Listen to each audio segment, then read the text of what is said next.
Nah, ikhwatal iman, ayyuhal hadirun rahimani wa rahimakumullah. Amul huzni atau yang disebut dengan tahun kesedihan Nabi sallallahu alaihi wasallam.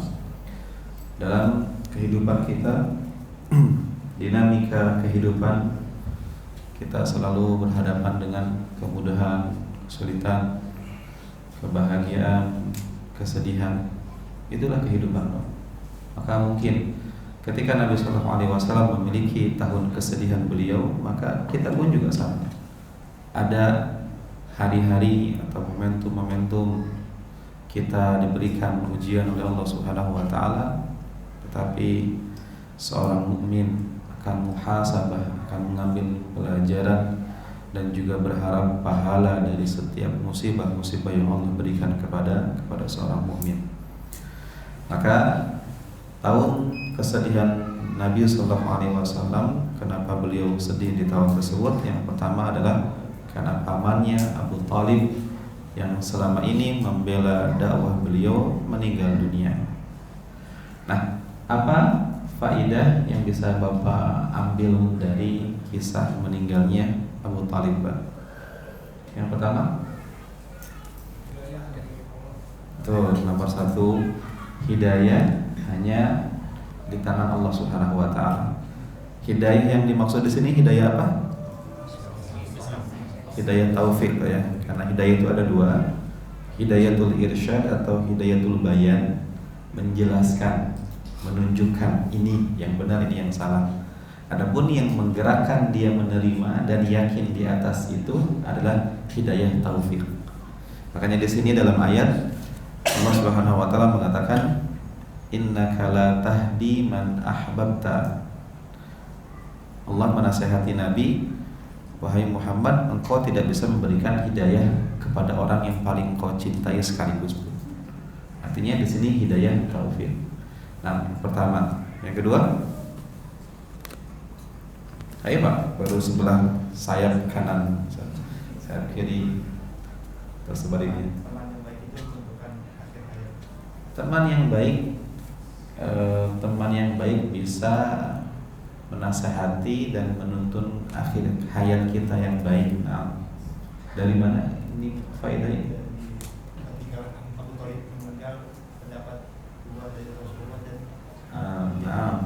Itu seperti itu. Jadi ketika seseorang meninggal dunia, sebaiknya ditemani oleh orang-orang yang baik, orang yang soleh. Ketika ada orang istihdar itu tadi apa istihdar?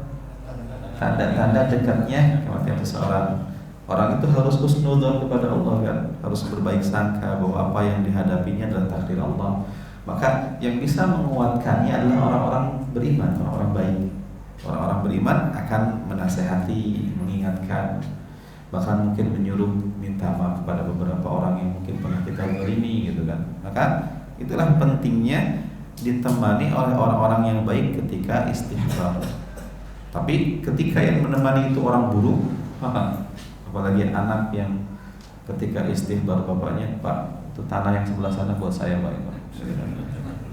Gimana dia akan berhadapan dengan sakaratul maut, tetapi melihat anaknya bertikai tentang harta, ataupun dia di rumah sakit sendirian tanpa anak-anak yang datang menjenguk ataupun membimbingnya. Naudzubillah. Maka mudah-mudahan kita bisa menjadi anak-anak yang berbakti, yang selalu ataupun bakti terbaik adalah ketika membimbing orang tua mengucapkan kalimat la ilaha illallah dalam kalimat terakhirnya. Mudah-mudahan dengan kita membimbing orang tua kita, anak kita pun kelak nanti akan membimbing kita mengucapkan kalimat tersebut. Nah, apalagi selanjutnya? Selain apapun nama seseorang, jika tidak beriman kepada Allah, maka balasannya adalah neraka. Tuh, sebanyak apapun amalan seseorang, termasuk seorang muslim ya, yang mengaku dirinya muslim, dia puasa, dia zakat, dia haji ataupun dia sedekah, tapi ada kesyirikan yang tidak dia sadari dia lakukan, bisa hancur semuanya itu. Ya, orang-orang kafir jelas sebetulnya. Tidak kita pungkiri, banyak orang-orang kafir yang baik. Orang kafir kan terbagi menjadi 3. Orang kafir yang dia tidak memusuhi, seperti contohnya seperti siapa? Paman Nabi Hamzah. Awalnya Hamzah orang kafir, nggak memusuhi, tapi nggak membela juga. Tapi ada orang kafir yang tidak memusuhi, bahkan membela, seperti siapa? Abu Talib. Dan ada orang kafir yang memusuhi, banyak, Abu Jahal, Abu Lahab, kemudian Umayyah bin Khalaf dan konco-konconya. Maka orang kafir macam-macam. Tidak kita pungkiri ada orang-orang kafir yang baik-baik. Bahkan kita dengar ada pemain bola yang dia sumbangkan 70% kekayaannya untuk amal dan sebagainya gitu kan. Kita nggak pungkiri itu. Tapi ketika mereka mati dalam keadaan kesyirikan, menyekutukan Allah, semua kebaikannya itu hancur. Gitu. Nah, harus yakin. Jangan nggak tahu saya emang gitu. Jangan gitu, Pak. Ketika ada public figure di zaman sekarang, dia mengatakan dalam podcastnya, gue nggak setuju dengan anggapan orang-orang mengatakan orang kafir yang mati padahal dia orang baik mati masuk neraka, nggak setuju. Mana keadilan Tuhan, katanya seperti itu. Public figure yang ngomong seperti itu, Pak. Dan public figure kan ketika mengucapkan sesuatu diikuti oleh orang gitu kan. Tapi kita yakin, enggak, pendapat saya nggak seperti itu. Anak yakin bahwa orang kafir kalau mati dalam keadaan kafir masuk neraka sebaik apapun dia gitu kan. Bagaimana dia baik terhadap seseorang sedangkan dia jahat terhadap penciptanya gitu kan. Pencipta yang memberikan dia kehidupan, udara, kemudahan. Dia baik terhadap orang tetapi jahat terhadap penciptanya, sangat layak dia masuk ke dalam neraka jahanam kekal selama-lamanya gitu. Nah, apa lagi? Apa lagi, Pak? Selalu minta maaf kepada teman-teman terdekat ketika Di sini Abu Thalib minta maaf gak? Ya mungkin itu. Nah, itu apa improvisasi saya aja. Jadi artinya ketika istilah kita memang perlu minta maaf kesalahan kepada orang, minta kehalalan. Takutnya ada gibah yang mungkin belum kita minta maaf kepada seseorang dan dimaafkan oleh orang tersebut, alhamdulillah gitu kan. Beruntung ketika dia akan meninggal besok lusa. Kemudian sebelumnya dia pun telepon orang-orang, maafin aneh ya akhi gitu kan. Pernah berbuat kesalahan, dia mengatakan aneh maafkan Allah, ya Allah saksikan dia orang maafin saya gitu kan.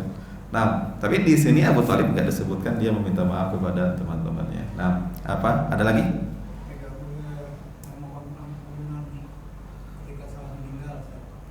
Tidak, betul. Tidak boleh memohonkan ampunan kepada orang kafir yang meninggal.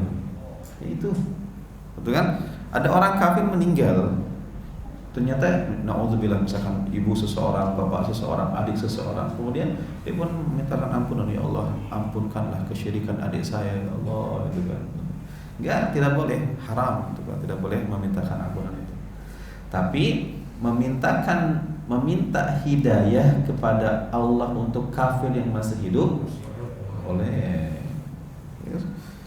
Kalau orang Arab marah itu kadang bilangnya gini, Allahu yahdik. Jadi kalau orang Arab ngomong Allahu yahdik, itu marah sama kita, Pak. Semoga Allah kasih hidayah sama ente jadi orang bener ente gitu kan, istilahnya gitu. Nah, apa lagi? Ayo Pak, cari hikmah yang lain apa? Dalam satu materi itu banyak hikmahnya. Apa yang lain?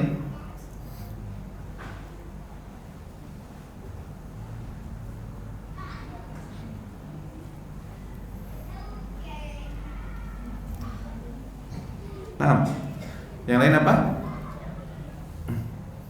Bahwa nasab itu tidak akan membantu akhirat seseorang. Nasab tidak akan membantu akhirat seseorang. Di sini Nabi SAW pamannya Abu Talib. Tapi kalau Abu Talib mati dalam keadaan kafir, apakah nasab itu membantunya? Ya, makanya Nabi kan pernah mengumpulkan orang-orang. Kemudian Nabi mengatakan, wahai Quraisy, selamatkanlah diri kalian dari api neraka. Disebutkan semuanya, sesungguhnya saya tidak akan bisa memberikan manfaat ataupun madarat kepada kalian. Disebutkan per orang, wahai Abbas, wahai pamanku, selamatkanlah dirimu dari api neraka, sembahlah Allah gitu kan, jauhilah kesyirikan. Wahai putriku Fatimah, mintalah harta apapun yang kau inginkan dariku selama di dunia, tetapi ingatlah bahwa aku tidak akan bisa memberikan manfaat dan madarat untuk akhiratmu kelak.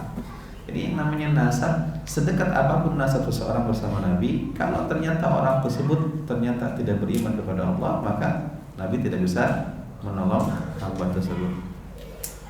Cuma masalahnya Pak, apakah semua keturunan Nabi itu beriman kepada Allah atau tidak?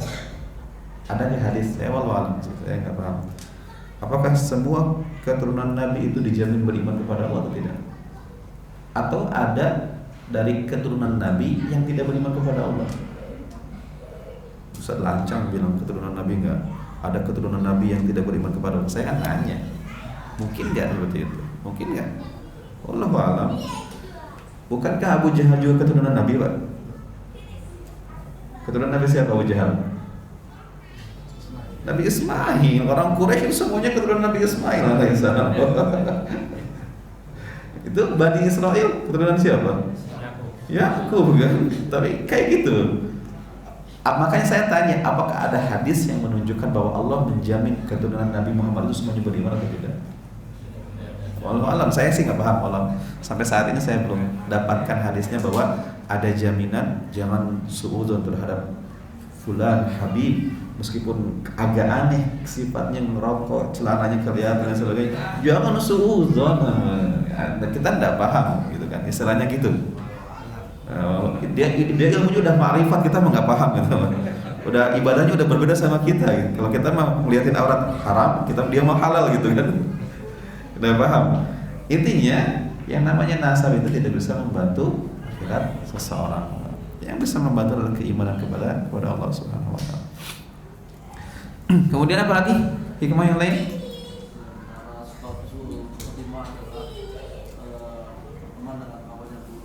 Betul. Salah satu sebab seseorang menjadi buruk, ya, apalagi suul khatimah, adalah berinteraksi banyak dengan orang-orang yang buruk, Pak. Maka hindarilah teman-teman yang buruk. Ketika Bapak punya tetangga cukup buruk, kalau misalnya agamanya, maka sebatas kenal sama orang itu. Jaga hak-hak tetangganya, tapi jangan menjadi teman yang loyal. Atau kalau bisa bantu menasehati, silakan nasehati. Cuman ketika sudah dinasehati ternyata tidak mempan, maka sebaiknya menghindar dan doakan hidayah kepada mereka, daripada kita kena dengan bau pandai besinya gitu kan, dengan bau keburukannya. Nah, bahkan orang yang buruk ketika diazab oleh Allah, kita kena imbasnya, kan? Betul nggak seperti itu, Pak? Apa dalilnya? Kalau betul harus ada dalil, berarti.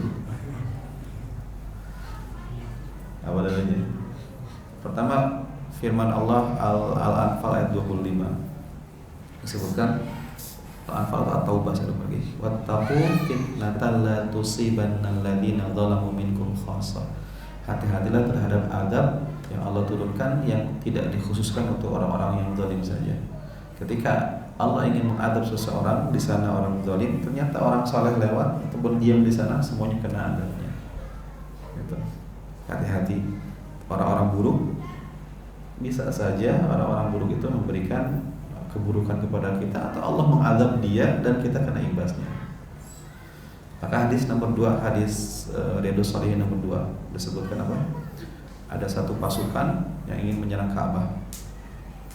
Ternyata ketika pasukan tersebut dengan niat mereka sudah lewat di satu tempat, Allah hancurkan mereka dengan dibenamkan ke dalam tanah. Kemudian istri Nabi Aisyah bertanya, "Ya Rasulullah, kenapa dihancurin semuanya? Padahal di tempat tersebut ada yang sedang jualan, artinya orang yang sedang jual beli di sana, ada orang yang lewat, tapi kok dibenamkan semuanya di sana?" Kata Nabi SAW, "Iya, Aisyah, semuanya dihancurkan di sana, tetapi nanti pada hari kiamat akan dibangkitkan berdasarkan niatan masing-masing." Jadi Allah kalau sudah turunkan satu azab kepada orang buruk, maka Allah tidak melihat apakah di sana ada orang solehnya atau tidak. Maka itulah orang-orang buruk yang di sekitar kita, Pak. Kalau diadab, kita pun kena imbasnya. Maka saya sering memberikan ilustrasi, boleh jadi kita nggak paham bagaimana hikmah dari yang terjadi. Ada misalnya orang di lampu merah, saya sering sampaikan ini. Lampu merah misalnya, berjejer motor-motor itu. Satu orang dia sedang thalabul ilmi, cari ilmu. Satu orang sedang berjualan. Satu orang pegawai kantor yang sedang pergi cari nafkah. Satu orang berpacaran. Satu orang pelaku maksiat besar, pelaku riba dan sebagainya. Allah ingin menghukum orang-orang dosa di sini. Tiba-tiba teronton di belakang, gilas semuanya. Orang yang thalabul ilmi mati, orang yang sedang cari nafkah mati. Cuman mereka lagi takdir Allah, lagi deket sama orang buruk yang Allah ingin azab mereka gitu kan. Tapi jangan khawatir, nanti pada hari kiamatnya akan dibangkitkan berdasarkan niat dan amalannya masing-masing. Cuman ya buruk juga, kita kena imbasnya ente. Orang kan bilangnya dada gua, ketek gua, paha gua, apa urusan sama lo gitu kan. Gue LGBT atau bukan urusan lo gitu kan. Kalau masalahnya kalau ente diazab, yang kena kita semua gitu kan. Maka kita wajib menasihati mereka. Nah, kemudian hikmah yang lain apa? Adalah bahwa mungkin tadi saya nggak sampaikan ini, bahwa Abu Thalib diberikan azab yang paling ringan di neraka. Apa azab paling ringan di neraka? Seseorang diberikan sendal dan dengan sebab sendal tersebut maka otaknya menjadi hilang. Nah, itu yang pertama. Yang kedua adalah kenapa disebut dengan tahun kesedihan? Karena Khadijah radhiyallahu taala anha meninggal dunia. Khadijah istri yang salehah. Selama 25 tahun hidup bersama Nabi, Khadijah disebutkan tidak pernah mengangkat suaranya di atas nada suara Nabi Muhammad SAW. Dan ini sesuatu yang mustahil. Ya, namanya manusia kan ada cekcok dan sebagainya. Tapi Khadijah kok mampu seperti itu. Makanya dengan khidmahnya Khadijah, dengan pengorbanan yang Khadijah lakukan, Allah berikan kemuliaan yang sangat besar kepada Khadijah. Bukankah Allah Subhanahu wa taala berfirman, ataupun juga Nabi sallallahu alaihi wasallam bersabda dalam hadisnya yang harus diingat oleh setiap wanita yang ada. Nabi mengatakan, "Idza sallatil mar'atu khamsaha wa shamat syahraha wa ata'at ba'laha wa hafizat farjaha qila laha udkhulil jannah min ayyi abwabin syi'ti." Jika seorang wanita menjaga salat 5 waktunya, kemudian mentaati suaminya dalam hal yang baik, kemudian menjaga kemaluannya, kemudian berpuasa Ramadan, maka dikatakan kepadanya, masuklah surga dari pintu mana saja yang kau inginkan. Itu hadis yang harus diingat oleh perempuan-perempuan, bahwa ketaatan kepada suami ini salah satu penyebab seorang wanita masuk ke dalam surga. Makanya ketika Nabi mengatakan apa? Ana ittala'tu ala an-nar. Aku melihat neraka. Fa inni ra'aitu aktsaru ahliha, dan aku melihat kebanyakan penduduk neraka itu kalian, wahai perempuan. Kemudian ketika itu Nabi mengatakan, kenapa seperti itu? Karena kalian banyak tidak berterima kasih kepada suami. Ketika seorang suami melakukan 100 kebaikan, tapi tiba-tiba suami melakukan 1 kesalahan, maka seorang wanita mengatakan apa? Engkau tidak pernah berbuat baik kepada saya. Itulah watak dari seorang wanita. Tapi di sini Khadijah lahir dalam keadaan sendok perak, orang yang super duper kaya, kekayaan melimpah, banyak dilamar oleh orang-orang penting, orang-orang hebat. Tapi Khadijah menolak itu semuanya. Ada mutiara yang tersimpan Nabi Muhammad SAW, maka menikah dengan Nabi Muhammad, dan ternyata setelah menikah kekayaan Khadijah menurun, gitu kan. Ternyata orang-orang menggunjing Nabi Muhammad SAW, dikatakan sebagai seorang penyihir, gila, perusak tradisi. Khadijah kena mentalnya, gitu kan.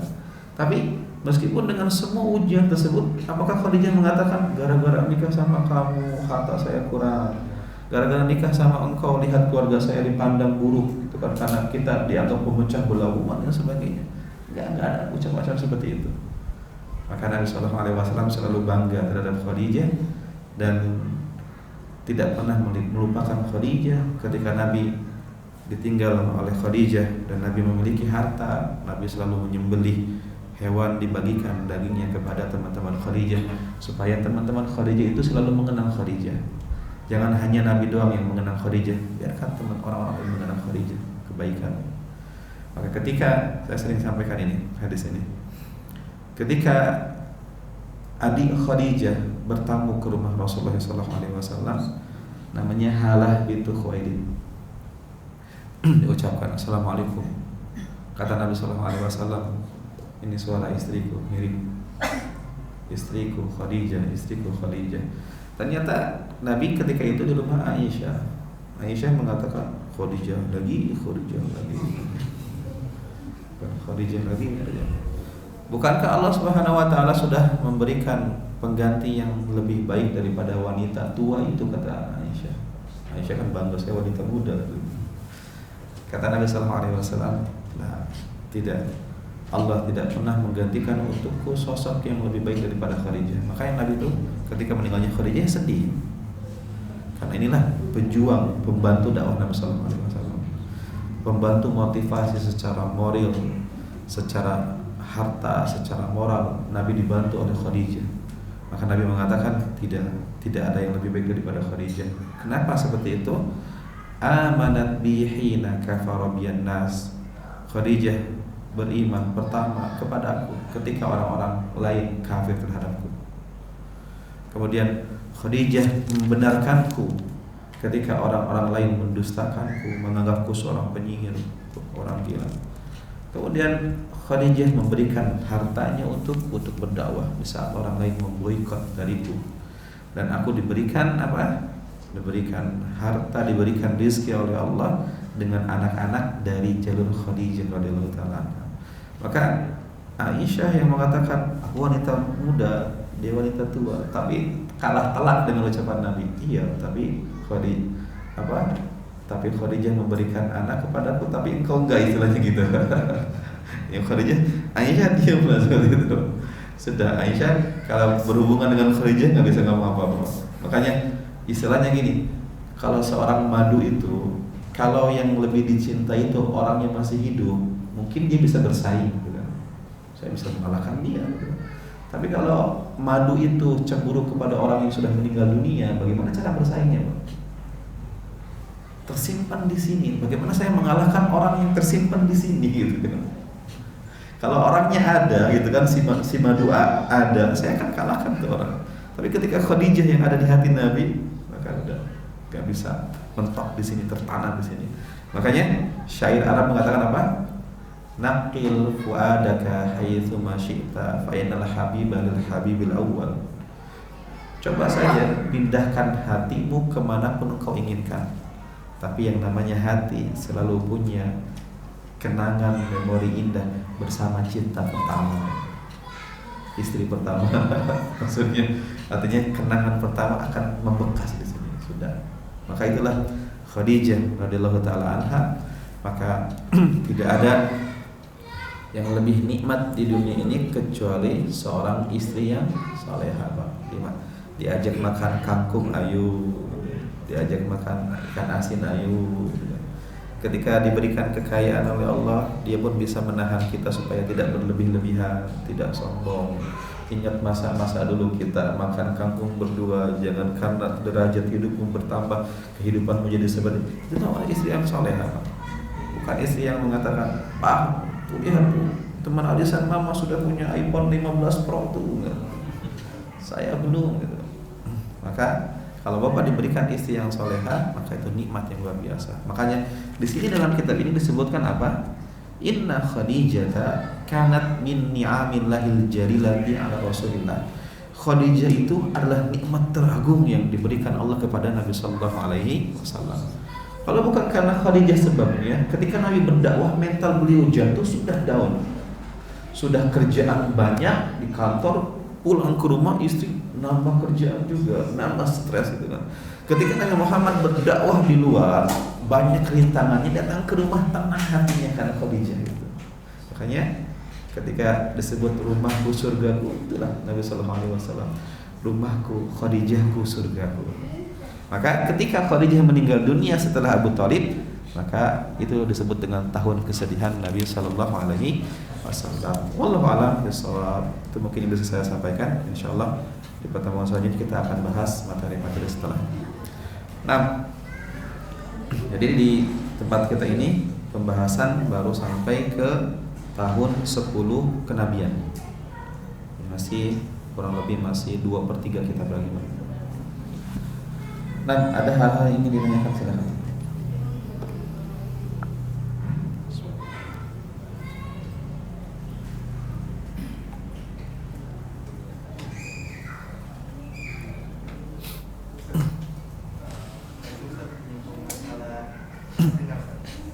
Karena komen banyak masalah Palestina sebetulnya.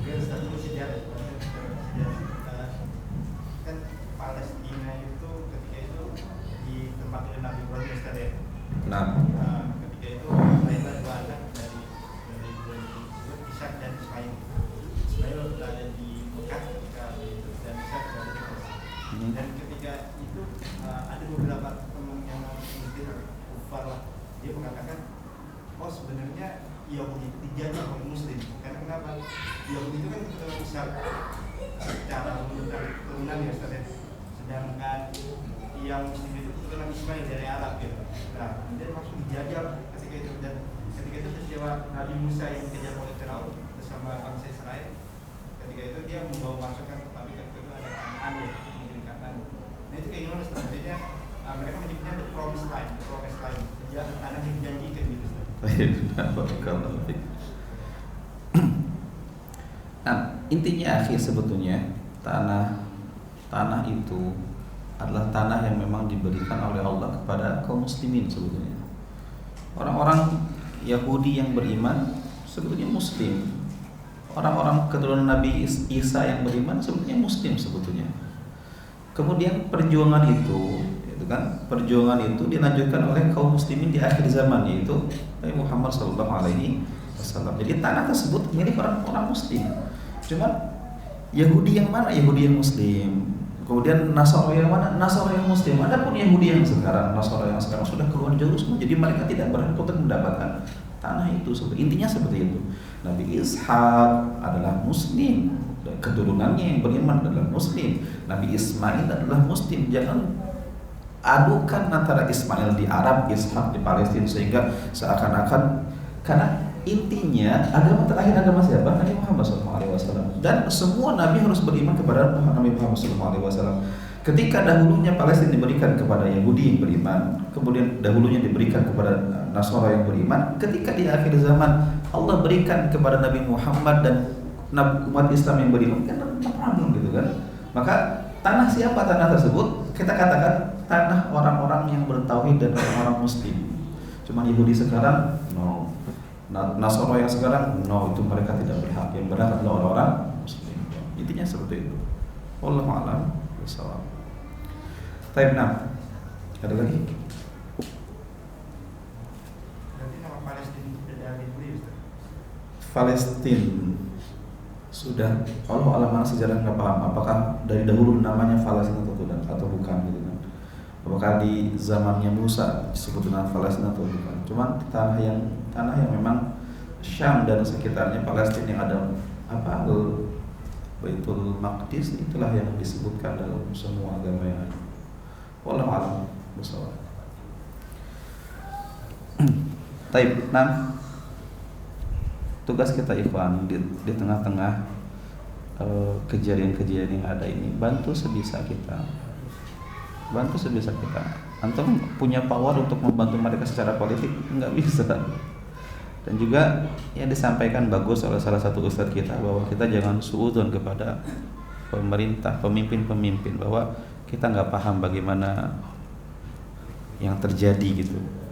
Boleh jadi ketika ada satu pemimpin mencoba untuk menolong, ternyata dia sudah berpikir akibat yang ditimbulkan ternyata lebih berat daripada pertolongan itu. Kita nggak paham dunia mereka.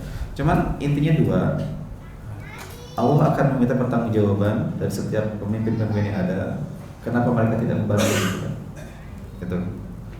Kemudian yang kedua apa? Bahwa jangan seudon kepada mereka, karena kita nggak paham bagaimana dunia perpolitikan internasional itu kan. Wallahu a'lam. Makanya kadang ada anekdot ya, kita sebetulnya jangan ikut-ikutan lah. anekdotnya apa? Satu negara Israel ataupun tadi apa Yahudi, mereka menjajah Palestina. Kemudian ada satu negara yang memberikan donasi, ya, donasi untuk negara itu menjajah Palestina. Kemudian negara-negara Arab sebatas apa? Ngasih makan gitu. Sebentar itu orang Palestina lagi kesakitan, kita kasih makan dulu, silakan adab lagi gitu. Gitu kan di sebuah video disebutkan seperti itu bahwa ya satu negara yaitu bangsa Yahudi yang menjajah Palestina, kemudian satu negara membantu Yahudi, negara-negara Arab cuma bersatu memberikan makanan, seakan-akan sebentar, kasihan Yahudi belum pada kasihan Palestina ini belum pada makan, saya kasih makan dulu, setelah itu silakan lanjutkan lagi gitu kan. Fitnah kan, artinya yang terlihat seperti itu, cuman zahirnya kita nggak paham dunia itu, maka antum punya tugas dan peran, artinya apa? Berdoa kepada Allah. Kekuatan kita adalah doa kepada Allah. Cari doa-doa yang momentum mustajab. Lihat Nabi Sallallahu Alaihi Wasallam ketika tersakiti dari pulang dari Taif, apa doanya? Coba doa seperti itu, Pak. Allahumma anta rabbul mustad'afin. Ya Allah, Engkau Rabb dari orang-orang yang lemah. Kami ini orang lemah. Doa-doa yang bisa menyentuh Allah Subhanahu Wa Taala. Maka jangan meremehkan kekuatan doa, karena doa itu seperti pedang, tergantung siapa yang berdoanya dan di momentum apa. Dengan kalau pedangnya dipegang oleh Khalid bin Walid, satu negara hancur. Kalau dipegang oleh saya, misalnya pedangnya, ya sudah saya hancur. Kalau doa dipegang oleh orang yang benar-benar ikhlas dalam berdoanya, katakan Allah. Tapi kalau doanya sebatas jangan doain aja, Allahumma ansur ikhwanal mujahidin fi Palestina, amin. Kemudian Allahumma sabit aqdamahum, amin, gitu kan. Itulah, coba renungkan doanya, kemudian munculkan penghayatannya, kemudian tundukkan kepada Allah Subhanahu. Karena intinya tidak ada yang tidak mungkin di sisi Allah Subhanahu wa taala. Wallahu a'lam bishawab, akhi. Naktafi bihadza. Subhanakallahumma bihamdika asyhadu an la ilaha illa anta astaghfiruka wa atubu ilaik. Wassalamualaikum warahmatullahi wabarakatuh.